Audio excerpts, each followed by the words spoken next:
கிறிஸ்துவுக்குள் பிரியமான திருச்சபையாரை, நாம் இன்று கொண்டாடுகின்ற இந்த உயிர்ப்பு பெருவிழா நமக்கு ஒரு மாபெரும் செய்தியை சொல்கிறது.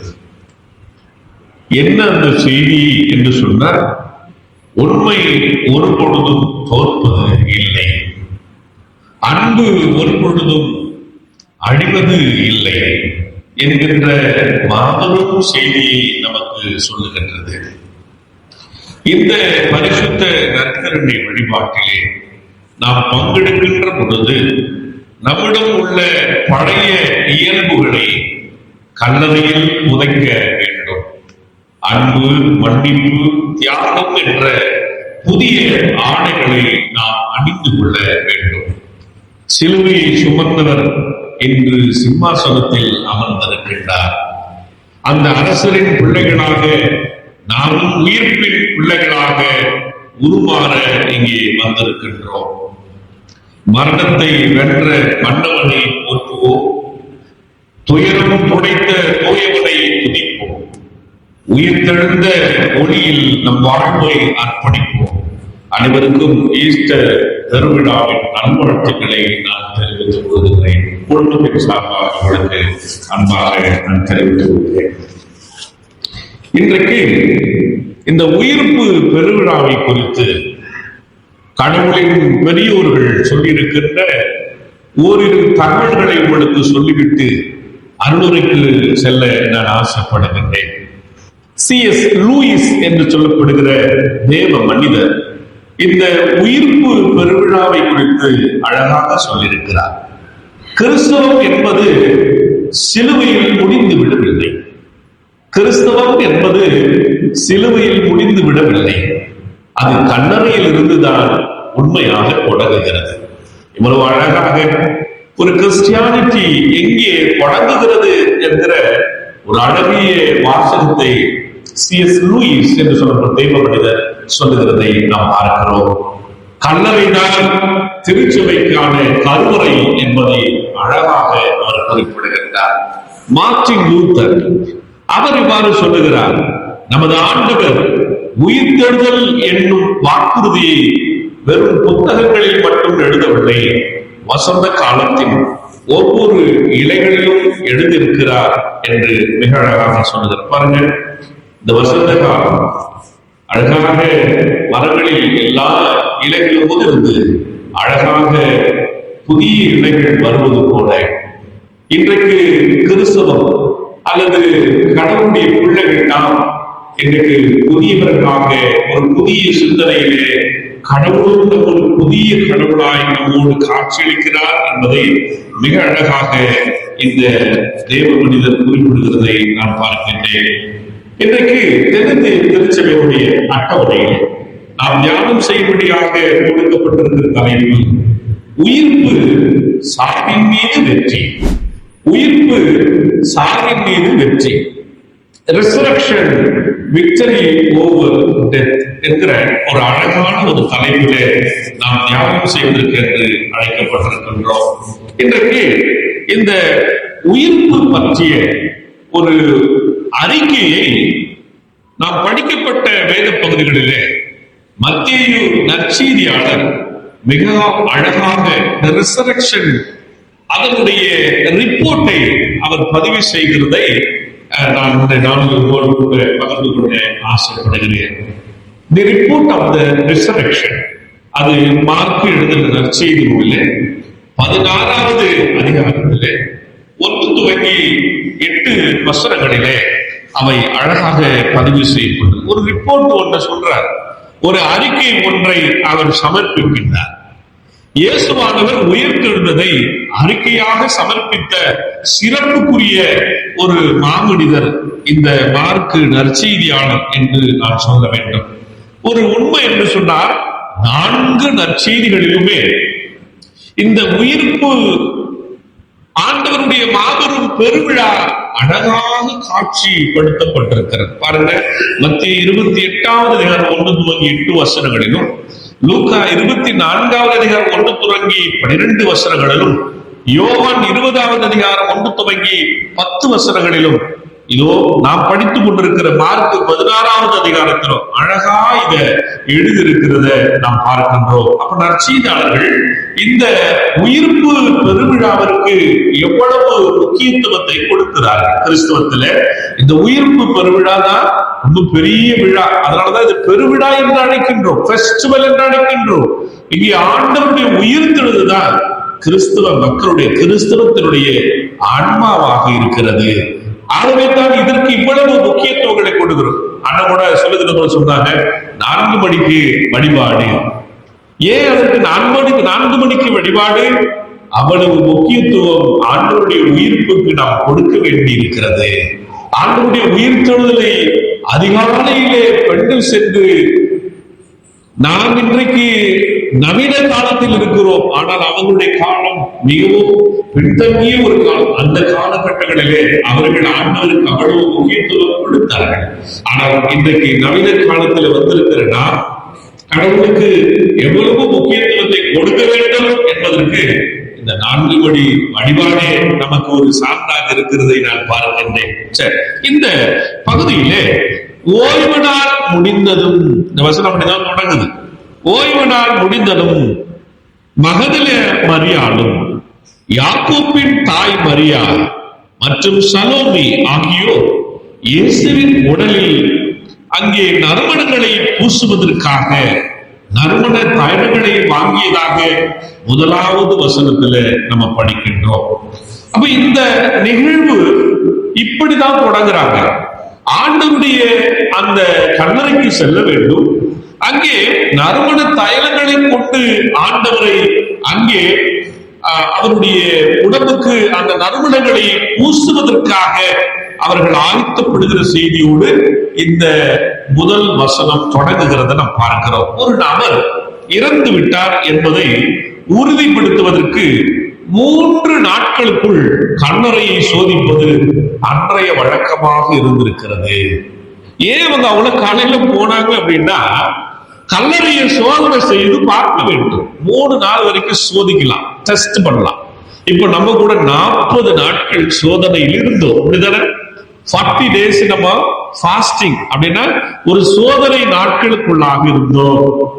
இப்ப 40 நாட்களை முடிந்து இப்ப உயிர்த்தெழுதலில் சோதனைக்கு 3 நாள் வரைக்கும் வந்து இப்ப 3வது நாள் ஆண்டவர் இயேசு கிறிஸ்து உயிரோடு எழுந்திருக்கிறது நம்ம பார்க்கிறோம். இறந்து விட்டார் என்பதை உறுதிப்படுத்துறதுக்கு தான் அவங்க என்ன பண்றாங்க, இந்த 3 days எடுத்துக்கிட்டாங்க. இப்ப நம்ம எதுக்கு வந்திருக்கிறோம்? அவர் உயிர்த்தெழுந்து விட்டார் என்பதற்கு வந்திருக்கிறோம். அல்லேலூயா. இறந்து விட்டார் என்பதை உறுதிப்படுத்துவதற்கு, இறந்து விட்டார் என்பதை சோதிப்பதற்கு அவங்க 3 நாள் எடுத்துக்கொண்டாங்க. இப்ப ஆண்டவர் உயிர்த்தெழுந்து விட்டார் என்பதை சொல்லுவதற்கு இந்த 3வது நாள் நம்முடைய வாழ்விலே மிக முக்கியமான நாளாக பார்க்கப்படுகிறதை நான் பார்க்கின்றேன். 2வது, இது ஓய்வு நாளுக்கு பிறகு என்று வருகிறது. ஓய்வு நாளுக்கு பிறகு என்பது ஏன் அந்த பெண்கள் முன்னதாக வரவில்லை என்கிற ஒரு கேள்வி இலகுவாக வருகிறது. ஓய்வு நாள் வரைக்கும் ஏன் அவர்கள் காத்திருக்கிறார்கள், அதற்கு முன்பாக ஏன் வரவில்லை என்று சொன்னால், இந்த யூத பெண்கள் அல்லது யூதர்கள் அவர்கள் ஓய்வு நாளின் சட்டத்தை ஒரு நாளும் மீற விரும்புவது இல்லை. ஓய்வு நாளுக்கு என்று அவர்கள் சட்டங்களை வைத்திருக்கிறார்கள். ஆக அந்த சட்டத்தை கூட அவர்கள் மீறுவதற்கு அவர்கள் தயாராக இல்லை அல்லது விரும்பவில்லை என்று சொல்லுகிறார்கள். இன்னொன்று, உடல் அழுகும் பொழுது ஏற்படும் நாற்றத்தை தவிர்க்க இந்த நறுமண எண்ணெய்களை பூசுவது அக்காலங்களிலே ஒரு பெரிய வழக்கமாக இருந்து வருகிறது. சில நேரங்களில அது ரிப்பீட்டா செய்வாங்க. 1 time இல்ல, 2 time, twice, thrice சொல்லி அது அவர்கள் ரிப்பீட் செய்கிற, தொடர்ந்து செய்கிறதும் அப்படி வழக்கமாக வைத்திருக்காங்க. எதற்காக? அந்த உடலானது நாற்றம் எடுக்காமல் இருப்பதற்கு முயற்சி செய்வது. இப்ப அவங்க எதுக்கு வராங்க? 1 டெஸ்ட் பண்றதுக்கு வராங்க. என்ன டெஸ்ட்? அவரு இறந்து விட்டார் என்பதை டெஸ்ட் பண்றதுக்கு வராங்க. 2வது, இறந்துட்டாரு கன்ஃபார்ம் பண்றாங்க. 2வது என்ன? அப்படி நாற்றம் எடுக்காம இருக்கணும், அதுக்கு அவர்கள் இந்த நறுமணத்தை பூசுவதற்காக வருகிறார்கள். யூதர்கள் வழக்கமாக அவங்க நறுமணத்துக்கு பதில் எண்ணெய் தான் இந்த ஒலிவ எண்ணெய் சொல்றோம் இல்லையா, அந்த எண்ணெய் தான் அவர்கள் அதிகமாக பயன்படுத்துவார்கள். அதோடு சேர்ந்து நறுமண தைலங்களையும் கொஞ்சமா பயன்படுத்தினாங்க அப்படின்னு சொல்லப்படுது. ஆனா குன்றி என்று சொல்லப்படுகிற இறையியலாளர் அவங்க எண்ணெய் மாத்திரம் தான் பயன்படுத்துறாங்க, நறுமணங்களை ஒருபோதும் பயன்படுத்தல அப்படின்னு ஒரு வாதாடுகிறார். ஆனால் மிக முக்கியமாக இங்க பார்க்கப்பட வேண்டியது, இந்த நறுமணங்களை பூசுதல் என்று சொல்லப்படுகிற ஒரு நிகழ்வு அரசர்களின் அடக்க சடங்குகளுக்கு மட்டுமே இருந்து வந்துள்ளது. அரசருடைய இறப்பிலே அவர்களுடைய அடக்க சடங்கில் மாத்திரம் இந்த நறுமணங்களை பூசுதல் என்பது மேல் நோக்கி இருந்தது. இதற்கு இயேசுவின் விதிவிலக்கு இயேசுவினுடைய உடல். பாருங்க, 2 நாளாகமத்துல 16வது அதிகாரத்துல 14வது வசனத்தை நீங்க ஒருத்தர் படிக்கலாம். உன்னத பாட்டு அல்லது சாங் ஆஃப் சாலமோன் 2:4-10 ஒருவர் படிக்கும்படி அன்பாய் கேட்டுக் கொள்கிறேன். 2 நாளாகமும் 16-14.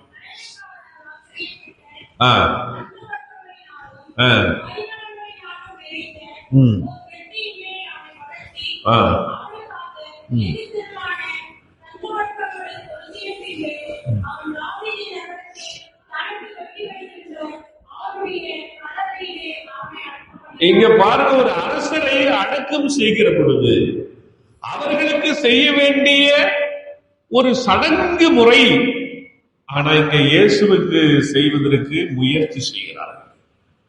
இன்னொன்று, உன்னத பாட்டிலும் அவ்வாறு 4வது அதிகாரத்துல 10வது வசனத்திலும் இது அழகாய் பதிவு செய்யப்பட்டிருக்கிறது நாம் பார்க்கிறோம்.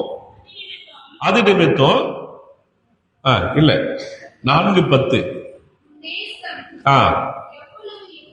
பாருங்க, நீங்க எவ்வளவு என் மேல அன்பா இருக்கிறீர்கள் என்பதை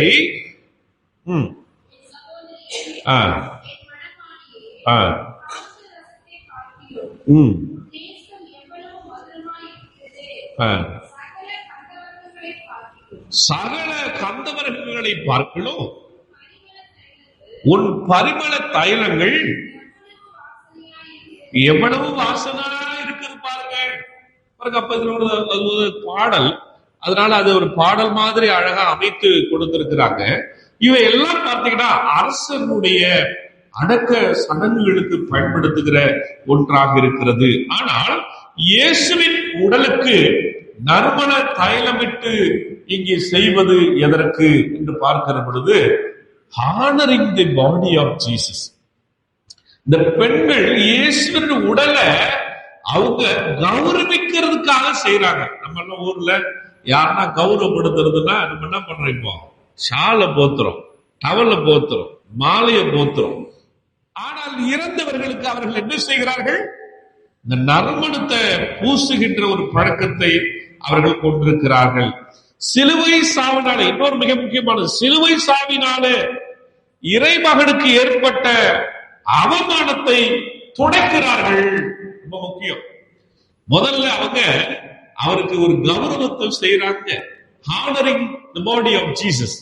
இயேசுவோட உடலை அவங்க என்ன செய்யறாங்க, கௌரவம் செய்யறாங்க. 2வது மிக முக்கியமானது, சிலுவையில ஆண்டவருக்கு அவமானத்தை ஏற்படுத்தினார்கள். அந்த அவமானத்தை துடைப்பதற்கு தான் இந்த நறுமணம் பூசுதல் நிகழ்வை இந்த பெண்மணிகள் செய்கிறதை நாம் பார்க்கிறோம். ஒரு முயற்சி. என்ன முயற்சி? அந்த அவமானத்தை துடைக்கிறதுக்கான ஒரு முயற்சி. ஏன்னா அவர் ஒரு அரசருக்குரிய மரியாதைக்கு உரியவர். நம்முடைய ஆண்டவரை மேசியா என்று நாம் அழைக்கின்றோம் இல்லையா? அப்ப ஒரு அரசருக்குரிய ஒரு மரியாதையை ஆண்டவர் இயேசு கிறிஸ்துவுக்கு கொடுக்க வேண்டி இருந்தது. எனவேதான் அரசருக்கு செய்ய வேண்டிய ஒரு முறையை இங்கே மேசியாவாகிய அரசர்களுக்கெல்லாம் அரசராகி திகழ்கிற ஆண்டவருக்கு அவர்கள் செய்கிறார்கள். சிலுவையிலே அவருக்கு அவமானத்தை ஏற்படுத்தினார்கள். அந்த அவமானத்தை துடைப்பதற்காக இந்த நறுமணத்தை பூசுகின்ற நிகழ்வை அவர்கள் செய்கிறத நாம் பார்க்கின்றோம். யோசேப்பு அவருடைய பணி ஒருவேளை முழுமையாய் இல்லை என்று இந்த பெண்கள் எண்ணினார்களாம். அதனாலதான் அதிகாலையில எழுந்து இருட்டோட அவர்கள் அந்த ஆண்டுடைய கல்லறைக்கு செல்லுகிற பெண்களாய் காணப்படுகிறார்கள். இந்த யூதர்கள் உடலை பாதுகாக்கிற அந்த எம்பால்மின்னு சொல்லுவாங்கல்ல, இப்பெல்லாம் ரொம்ப ஃபேமஸ். இப்பெல்லாம் எவ்வளவு காலம்னா அப்படியே ஃப்ரெஷ்ஷா அந்த பாடியை வச்சுட்டு இருக்கலாம், எம்பால்மிங் சொல்லுவாங்க. அந்த முறை உடலை பாதுகாக்கிற அந்த ஒரு நவீனம் அவங்ககிட்ட என்ன பண்ணல அந்த காலகட்டங்களில் இல்ல. அது உடலை பாதுகாப்பதற்காக அல்ல, மாறாக இயேசுவின் மீது அவர்கள் கொண்டிருந்த அன்பின் வெளிப்பாடு. இந்த கல்லறையில அவர்கள் நறுமணத்தை பூசுவதற்காக வருகின்ற நிகழ்வு ஒரு அன்பின் வெளிப்பாடாக பார்க்கப்படுகிறது. அவமானத்தை போக்குகிற ஒரு வெளிப்பாடாக பார்க்கப்படுகிறது. அரசனுக்குரிய மரியாதையை கொடுக்கின்ற ஒரு வெளிப்பாடாக இருக்கின்றது. ஒரு பக்கம் 3 வெளிப்பாடு: அன்பின் வெளிப்பாடு, அவமானத்தை துடைக்கிற ஒரு வெளிப்பாடு, அரசனுக்குரிய ஒரு மரியாதையின் வெளிப்பாடு. அழகான இந்த 3 காரியங்களை செய்வதற்கு தான் அந்த வசனத்துல முதலாவது திருமொழியிலே அவர்கள் அதிகாலையில் இருட்டோடு நறுமண பொருளை வாங்கினார்கள் என்று பதிவு செய்து இருக்கிறத நான் பார்க்கின்றேன். இந்த யூத பாரம்பரியத்துல, ஜூவிஷ் ட்ரெடிஷன்ல, ஒரு நபர் இறந்து பிறகு முதல் 3 நாட்களுக்கு ஒரு சில சிறப்புகள் அவர்கள் வைத்திருக்கிறார். சொல்லி நான் முடிச்சிடறேன். என்னன்னா, ஒருவர் இறந்து 3 நாட்கள் வரை அவரது கல்லறையை சென்று பார்க்க வேண்டும் என்கிற ஒரு மிகப்பெரிய நம்பிக்கை அவர்களுக்கு இருந்தது. ஒரு செத்துட்டாருன்னா அவங்க கல்லறை 3 days போய் பார்க்கணும். அப்படி ஏன் பார்க்கணும் அப்படின்னா, ஆன்மா உடலில் இருந்து பிரிய 3 நாட்கள் எடுக்கும். எவ்வளவு நாள் எடுக்குமா? அந்த உடல்ல இருந்து ஆன்மா பெரியதுக்கு 3 days ஆகுமா? அவங்க கணக்கெல்லாம் என்ன? ஆண்டவர் மறித்து விட்டார் என்பதே அவருடைய கணக்கு இல்லையா? அப்ப 3 நாள் அவங்க வெயிட் பண்றாங்க.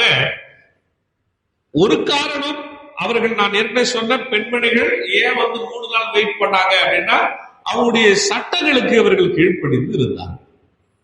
அவங்க சட்டம் சொல்லுது, சாபத்து டேவுடைய லா சொல்றது அவங்க இந்த மாதிரி போகக்கூடாதுன்னு அவர் போகல. இன்னொன்று, இங்க 3 நாள் அவர்கள் காத்திருக்கணும். எதுக்குன்னா, 3 நாள் வரைக்கும் அந்த ஆன்மா அந்த உடலோடு இருக்கும். அதுக்கப்புறம் தான் என்ன பண்ணும், பிரியும் அப்படின்னு ஒரு நம்பிக்கை அவர்களுக்கு இருக்கு. ஆனா இங்க என்ன நடக்கிறது பாருங்க, ஒரு அற்புதம் நடைபெறுகிறது. இந்த 3 நாளுக்கு எல்லாம் பாருங்க, இயேசு கிறிஸ்து நம்முடைய ஆண்டவர் எல்லா சட்டங்களையும், யாரும் இந்த உலகத்துல மக்களுக்கு எதிராக என்ன சட்டங்கள் எல்லாம் உருவாக்கி வைத்திருந்தார்களோ அந்த சட்டங்கள் எல்லாம் ஒண்ணா உடைத்துக் கொண்டே வந்தார். இப்ப பாருங்க, மரித்தும் கூட உயிர்த்தெழுதல் வழியாக ஒரு சட்டத்தை உடைக்கிறார். அவங்களுடைய நம்பிக்கை, ஒரு சடங்கு நம்பிக்கை அவர்களுக்கு இருக்கிறது. 3 நாள் ஆகும் அந்த உடலிலிருந்து ஆன்மா பிரிவதற்கு. அந்த நம்பிக்கையோடு உட்கார்ந்து கொண்டிருக்கிறார்கள். அதுவரை உடல் அடையாளம் காணக்கூடிய நிலையில் இருக்கும். இந்த 3 days வரைக்கும் அந்த பாடியை பார்க்கலாம், இது இவருடையதுன்னு சொல்ற அளவுக்கு இருக்கும். அவர்கள் அப்படிதான் நம்பி இந்த 3வது நாளை நோக்கி அவர்கள் வருகிறத நாம் பார்க்கின்றோம்.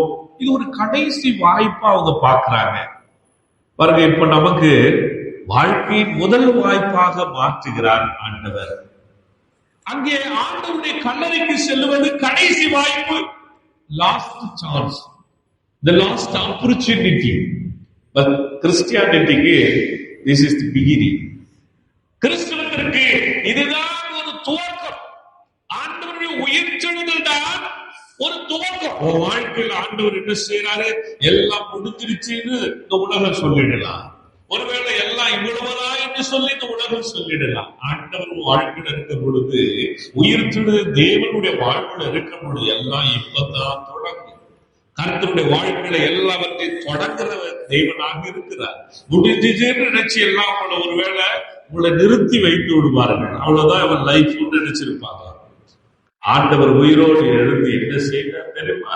உங்க வாழ்க்கையில மகளை இனி நான் வாழ்க்கையில முடிந்தது என்ற எல்லாத்தையும் I going to start your life. வாழ்க்கையை நான் தொடங்க போறேன்னு சொல்லி தேவன் இந்த உயிர்த்தெழுதலின் வழியா நமக்கு அறிவிப்பு செய்திருக்கிறார். பாருங்க, உயிர்த்தெழுதல் மாத்திரம் இல்லைன்னா நம்முடைய வாழ்க்கை முடிந்து போயிருக்கு. அவருடைய ஆண்டவர் ஜீவனுள்ள ஆண்டவராக இருக்கிறார், உயிருள்ள ஆண்டவராக இருக்கிறார். அதிகாலை வந்தது உயிருள்ள ஆண்டவருடைய வாழ்க்கை தொடங்கி வைத்திருக்கிற தெய்வம் என்று சொல்லி அவரை நம்ம ஆராய்வதற்காக அதிகமான வேளையில தேவனுடைய சமூகத்திலே நாம் வந்திருக்கிறோம். இது ஒரு மிக முக்கியமான ஒரு ஆசீர்வாதத்தின் ஒரு நேரமாக நான் பார்க்கிறேன். அவங்க கடைசி வாய்ப்பா பார்க்கிறாங்க கிறிஸ்துவங்க. இதுதான் வாழ்க்கையின் முதல் வாய்ப்பாக பார்க்கிறோம். நம்முடைய வாழ்க்கையில ஃபர்ஸ்ட் சான்ஸ் நம்ம லைஃப்ல ஜீசஸ் தான். இயேசு தான் நம்முடைய வாய்ப்பு. இந்த உலகத்துல வாய்ப்பு தேடி எங்கேயோ ஓடிக்கொண்டிருக்கிற கிறிஸ்தவர்களுக்கு இந்த உயிர்ப்பு பெருவிழா சொல்லுகிற பெரிய செய்தி என்ன? வாய்ப்பு இயேசு. இயேசுவை முதல் சாய்ஸா எடுத்துக்கங்க. நிறைய சாய்ஸஸ் பார்ப்போம். எல்லா விதத்திலுமே எல்லா காரியங்களிலுமே we will take choices இல்லையா? நமக்கு எல்லாத்துக்கும் தேர்வு எடுப்போம். ஒண்ணா பார்ப்போம். இது நல்லா இல்லை, அது நல்லா பார்ப்போம். பட் இந்த ஆண்டவரின் இந்த உயிர் தெழுதல் தான் நம்ம ஒரே சான்ஸ். இதுக்கு லாஸ்ட் எல்லாம் கிடையாது. நீங்க நினைக்கிற லைஃப்ல இது கடைசி அல்ல, இது துவக்கம். யூதர்களுக்கு தான் அது கடைசியா பார்த்தாங்க. ஏன்னா அவர்களுக்கு உயிர்த்தெழுதல் நம்பிக்கை என்பது அவர்கள் நம்பிக்கொண்டிருக்கிறதால பெஞ்சத்துக்கு என்று சொல்ற பஞ்சாங்கமத்தில் இல்லை. ஆகவே அவர்கள் சதுசேயர்கள் என்ன சொல்றாங்க? உயிர்த்தெழுதல் இல்லை என்று சொல்லிக் கொண்டிருக்கிறார்கள். அப்ப இல்லாத ஒன்றை இல்லாத இடத்தில் அவர்கள் என்ன செய்ய மாட்டாங்க? தேட மாட்டாங்க, செய்ய மாட்டாங்க. ஆனா நம்ம இன்றைக்கு ஆண்டவருடைய உயர்த்தெழுதல் உண்டு என்று சொல்லி நம்புகிற தேவச்சனமாய் இருக்கிறோம். ஆகவேதான் இந்த அதிகார வேளையில தேவ சமூகத்தில வந்து இந்த முதல் வாய்ப்பை கர்த்தருடைய முதல் வாய்ப்பை பெற்றுக் கொள்வதற்காக வந்திருக்கிறோம். ஏன் 4 மணிக்கு வச்சுட்டு தெரியுதா? இப்போ ஃபர்ஸ்ட் சான்ஸ் இது. நம்ம லைஃப்ல முதல் வாய்ப்பு இது. இதை பெற்றுக்கொண்டா, இந்த உயிர்த்தெழுதல் நம்பிக்கையை பெற்றுக்கொண்டா ஒரு வாழ்க்கையில எல்லா காரியத்தையும் கர்த்தர் நிறைவேற்றி கொடுத்து விடுவார். இது முதல் வாய்ப்பாக இருக்கணும். நம்ம லைஃப்ல எல்லாம் first God, recent God, recent God, உயிர் தெழுந்த கடவுள், உயிரோடு இருக்கிற கடவுள். அவர் சொல்றாரு தேவதூதர், அவர் இங்கே இல்லை. அவர் எங்க போயிட்டாரு? அவங்க எல்லாம் எங்க தேடிட்டு இருக்க? இயேசுவை கல்லறையில் தேடி கொண்டு இருக்கிறார். இயேசு கல்லறையில் இருக்கிறார் என்று நம்பிக்கொண்டிருக்கிறார். அவர் கல்லறையிலே இல்லை. இன்றைக்கு இங்க உட்கார்ந்து கொண்டிருக்கிற ஒவ்வொருடைய இதயத்திலும் இருக்கின்றார். என கருமையான தேவச்சனமே, உயிர்த்த கடவுளை கல்லறையில் காணுவதற்கு வரக்கூடிய நாம் இதயத்தில் தேடுவதற்கு வந்திருக்கிறோம். இதயத்திலே மாறுபாட்டவரை அழைப்பதற்கு வந்திருக்கிறோம். அவர் நம்முடைய வாழ்விலே எப்பொழுதும் நிறைந்திருக்கிற கடவுளாக, வாழ்வளிக்கிற கடவுளாக, ஒரு புனித தேவனாக, புனித கடவுளாக வாழ்கிறார். அப்படி செய்ய கடவுள் நம்முடைய வாழ்வை ஆசீர்வதிப்பாராக. ஆமென்.